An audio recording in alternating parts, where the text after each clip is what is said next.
Chers amis, bonjour. Nouveau podcast, un peu de géopolitique ne nous fera pas de mal, surtout que le magma terrestre continue de bouillonner.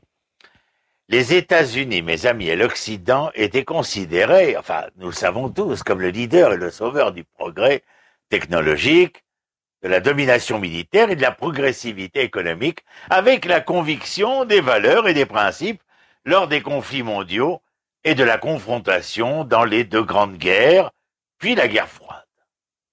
La base de la paix, de la liberté, de l'ouverture et de la démocratie a fourni la résonance nécessaire et l'espoir à de grandes parties du monde à l'ère des idéologies conflictuelles. Voilà les choses dites. Seulement, d'autres joueurs arrivent sur le terrain.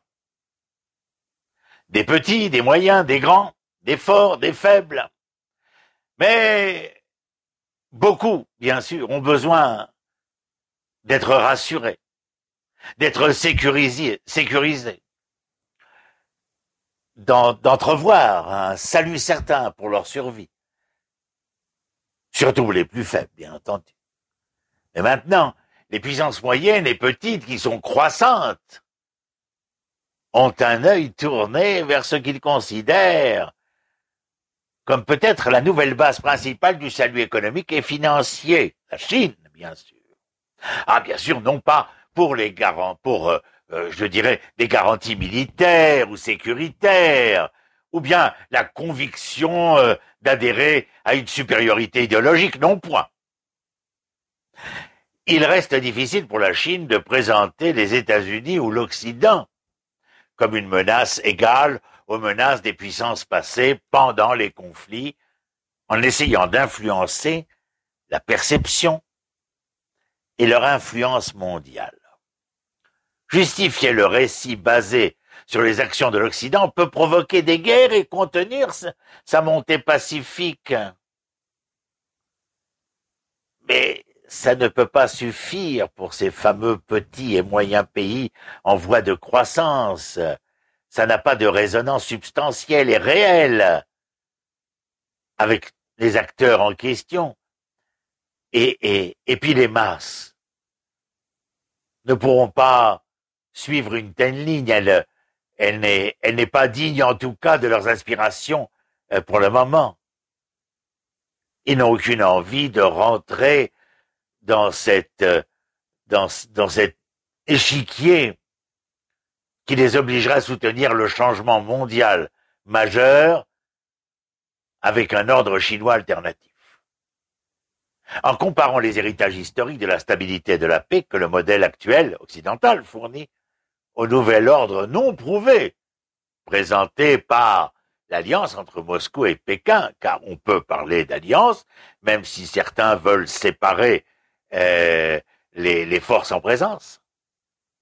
Ces nouvelles incertitudes et risques créent des obstacles pour que d'autres aient la confiance et des calculs de coûts-avantages suffisants pour accepter et rejoindre la nouvelle structuration. Je rajoute une phrase si la chose n'a pas été comprise. L'alliance Moscou et Pékin ne réussit pas pour l'instant à convaincre ces petits et moyens États en voie de croissance. L'intention et le but de Pékin sont à la fois déroutants et contradictoires.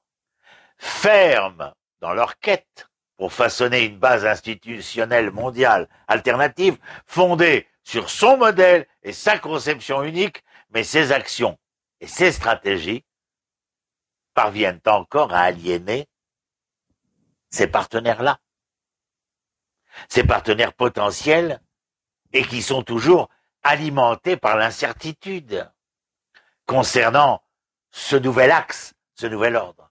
Si la Chine choisit une approche discrète de son rêve pour 2049, les 100 ans de la révolution culturelle, et évite de contrarier les autres en adoptant lentement une ouverture progressive et une transition vers un devenir plus démocratique, les rendements deviendront plus importants, les bénéfices plus rapides que l'approche directe, conventionnelle, telle que nous la connaissons aujourd'hui. L'Occident et d'autres acteurs seront ainsi retenus dans leurs mesures de confinement et consacreront un plus grand soutien à la transition historique de Pékin, bien qu'avec prudence. Cependant, les deux capitales que sont Pékin et Moscou s'en tiennent à leur approche conflictuelle, invitant des contre-mesures plus élevées de la part d'un plus grand confinement occidental et non occidental par peur et par anxiété.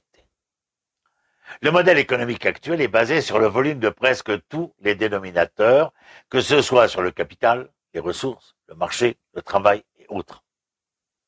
Les rendements à moyen terme donnant à la Chine l'élan et l'avantage sur lesquels elle a judicieusement capitalisé, nous le savons. Cependant, son système fermé de gouvernance et de reconnaissance des talents et d'ouverture avec des perspectives décroissantes sur son potentiel démographique et l'avenir de la durabilité des ressources et de l'orientation économique restent de véritables barrières. En clair, je dirais presque que nous demandons à la Chine de rentrer de plein pied dans la démocratie, au sens où cette démocratie voudrait dire rentrer de plein pied dans ce que l'Occident a élaboré et que nous appelons le néolibéralisme, avec ses qualités, mais à mon humble avis, aussi ses défauts. La résilience et la dérivation économique à long terme dépendent de l'essence progressive et de l'ouverture de la valeur englobant les réformes, mais tout autant d'un modèle autosuffisant de capacité à même de pouvoir trouver l'essor d'entreprendre et l'essor de se réaliser de manière innovante. Ces principes célèbrent et promeuvent la transparence et la liberté fondée sur le respect des droits et des mérites. Bien sûr, nous touchons encore et toujours aux principes fondamentaux de la démocratie, plus dans ce que voulut élaborer Montesquieu, et dans un contrat social peut-être révélateur de la part de Rousseau, bien sûr, différent de ce néolibéralisme que je critiquais il y a un instant. Les Américains pourraient être en retard dans le jeu et parfois dysfonctionnels et incohérents dans leur approche face à la Chine et défendre son leadership mondial. Mais en tout cas, ils conservent le dynamisme et la plus grande force de persuasion en appelant à une action et un engagement mondial à la fois, en projetant la peur commune de la Chine et en soutenant les valeurs enracinées de Washington. Des questions demeurent sur le climat et la structure après 2049. Pékin pourra-t-il établir une influence ou un ordre largement respecté, autant que les Américains ou les Britanniques avaient réussi à le faire par le passé? À quoi ressemblera un scénario d'après Troisième Guerre mondiale en cas de conflit total résultant de la débâcle de Taïwan ou d'une coûteuse erreur de calcul dans les manœuvres de puissance? Autre question. Les États-Unis continueront-ils à afficher une résilience prolongée au nouvel ordre chinois dans une nouvelle norme d'anarchie et d'effondrement total du système mondial fondé sur leurs règles, au mépris des règles occidentales que nous connaissons? Les réalités géographiques et géopolitiques sur le terrain signifieront que la Chine devra toujours faire face aux menaces de son est, du sud-est et même du nord, incertain avec Moscou. Eh oui! L'Amérique, en revanche, n'aura qu'à lutter contre les poissons et les ouragans à sa gauche et à sa droite, les océans Pacifique et Atlantique. Jusqu'à et à moins que la Chine augmente considérablement sa projection de puissance et ses capacités à défier efficacement la structure de pouvoir américaine jusqu'à sa porte, elle restera en deuxième position par rapport à la suprématie et à la domination militaire de Washington pendant au moins quelques dizaines d'années. Mais enfin, nous ne sommes pas prophètes en notre temps. Cela présente un nouveau dilemme où Pékin à l'économie et l'élan du volume et de la taille. Mais pour être une puissance durable, cela nécessitera un tout nouveau jeu de valeurs et de convictions, de principes, à la fois pour persuader, mais aussi pour mettre en application. La bataille idéologique sera difficile à gagner. Les héritages historiques signalant la cause perdue du destin autocratique, par opposition à l'aspiration et au triomphe plus large de la liberté, de l'ouverture et de la démocratie. Pékin a-t-il la capacité de persuader, de façonner le monde pour qu'il modifie, dirais-je, son acceptation de plusieurs décennies de cette structure actuelle basée sur les règles démocratiques et les valeurs de la société moderne. Il faudra un vrai pouvoir de persuasion auquel il faudra faire confiance et prouver par des actions réelles les bienfaits, la viabilité de cet ordre que la Chine ne possède pas. Pour l'instant, le simple fait de jouer la carte de la victime et de blâmer l'Occident comme prétexte reste une manœuvre farfelue, à mon avis. Le deuxième facteur, en utilisant la carte de diriger les voies du monde en développement ou en voie de développement, mais disons-le en développement aujourd'hui, pour tenir tête aux États riches. Les BRICS sont des pays substantiels dans ce cadre-là. Brésil, Russie, Chine, Afrique du Sud. Et je dirais comme ceci.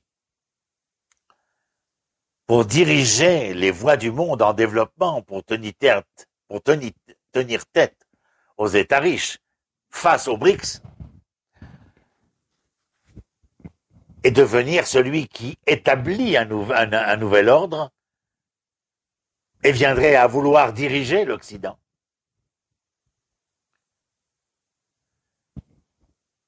Si jamais il y avait de la justice et de la répartition inégale des richesses, bien plus que ce que nous connaissons, bien sûr. Rien n'irait pour le mieux. Certes, la Chine a connu une ascension fulgurante dans son miracle économique avec la réduction la plus importante et la plus rapide du niveau de pauvreté grâce à son adoption d'une économie capitaliste et ouverte. Pour le dysfonctionnement démocratique mondial actuel, l'éternel président Xi a saisi le moment pour redoubler d'efforts dans son expansion idéologique du modèle socialiste mixte unique de la Chine. En période difficile, des gains rapides et l'adoption d'un modèle plus attrayant seront plus faciles. Mais l'aspiration éventuelle à une stabilité éprouvée à long terme et à des assurances de durabilité seule prévaudra à long terme. Si une substance idéologique est bonne et éprouvée, la propagande ou la narration exacerbée ne sera pas profondément nécessaire. Elle restera explicite et s'acceptera d'elle-même, si elle est juste et vraie. Inversement, si l'essence de cette idéologie est naturellement vouée à l'échec, un effort soutenu sera nécessaire pour assurer la conformité, l'adhésion forcée des gens. La Chine a plus besoin de l'Occident et de l'Amérique que l'Occident n'a besoin de la Chine. En tout cas pour l'instant. L'Occident a besoin du marché, du commerce, des ressources et de l'avantage de volume de la Chine, qui sont tous principalement confinés à moyen terme. L'Occident n'a également besoin que de la Chine pour respecter les règles et suivre l'ordre établi du droit et des normes internationales de peur d'inviter une plus grande contestation de la domination de l'Occident. La Chine, d'autre part, a besoin de l'Occident pour deux facteurs principaux, à défaut de quoi elle constituera une plus grande menace existentielle pour les intérêts et la survie de Pékin. Premièrement, concernant le spectre de l'économie, du commerce, de l'innovation et du progrès scientifique et de la création de connaissances. Deuxièmement, l'espoir pour les États-Unis et l'Occident de s'en tenir à leurs principes d'engagement fondés sur les règles dont nous parlions et la conviction qu'ils ne les violeront point unilatéralement. Car cela viendrait à déclencher par eux seuls une guerre avec la Chine. Pékin se rend compte que pour qu'un conflit majeur à part entière commence, ce sera soit qu'il y ait une grave erreur de calcul et une erreur soit la faute de Pékin lui-même en poussant l'Occident à enfreindre ses propres normes, en poussant ses actions trop loin. Un peu peut-être comme les États-Unis jouent sur le terrain européen dans ce conflit qui met face à face Russes et Ukrainiens. Bon, j'en dis trop. Shalom, shalom, à très bientôt.